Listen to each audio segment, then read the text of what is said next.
I'm going to say that in my own words. I'm not attempting to put these words in your mouth, but I do want to see if this feels right to you. So conversation isn't going to be the way forward. Changing the indoctrination machine will be, because I think we need to indoctrinate young people. I just think the things we're choosing to indoctrinate them with are horrible. Okay.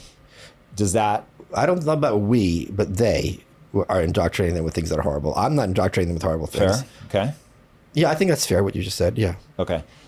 But it's not just their indoctrination is a problem. It's that it's not the message is bad. It's that they are important and powerful. So if someone who's important and powerful puts out a bad message, you have to pay attention to it to some extent. Walk me through why they're the villain of our time and how, because I think it will be counterintuitive for most people to think of universities as powerful. Really? Yeah. Wait, it's counterintuitive? Yes, until I heard you talk about it, I was like, oh yeah, that really is true. But it didn't hit me immediately as like, oh yeah, that is true. Wait. So the point of our universities is and has been to create the next generation of elites, right? And if you read James Burnham's superb book, The Machiavellians, where he looks at Pareto and Engels and Robert Michel and not Engels, sorry, it's Pareto, Moscow, Sorel, and Michel. He talks about one of the things is the circulation of the elites. And Emma Goldman had this great essays about majorities, minorities, and the point she makes, and something you touched on earlier, is the majority cannot reason. The majority in any society is ballast, and I know people might roll their eyes at this, but again, George Carlin's line, think of the average person, half the people are dumber than that. How many people have an original thought ever in their life? Doesn't mean they're bad people, it's just they're just there for the ride, right? So the elites are kind of the ones that we all need leaders. That's not even a question to some extent, depending on what context.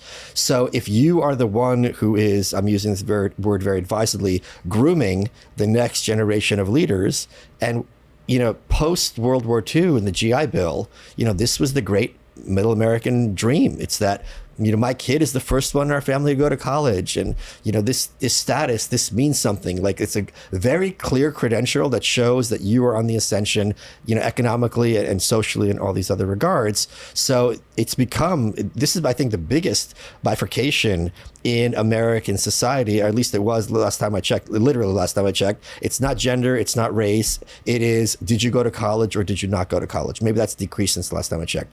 But if you what happens is you have these healthy, beautiful, young high school kids going to school, and then they return at Thanksgiving dinner like a swamp walrus, unable to talk to mom and dad. And that is strictly and entirely the result of the universities, who have been, since the 30s, heavily, literally Marxist.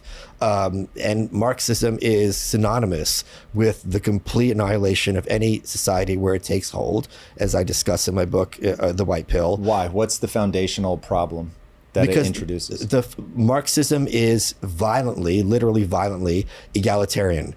So if your most important goal is equality, you can all be equally rich if the term rich has no meaning, but it's much easier to build, it's much easier to tear down all the skyscrapers than to build 100 of them to the level of the Empire State Building. You could do the former in a day, just 100 bombs, you're done. If you want to build 100 Empire State Buildings, good luck, right? So and also it teaches these kids correctly that you are the leaders of tomorrow. You get to meet fellow travelers and kind of have those social connections. And it's very aristocratic.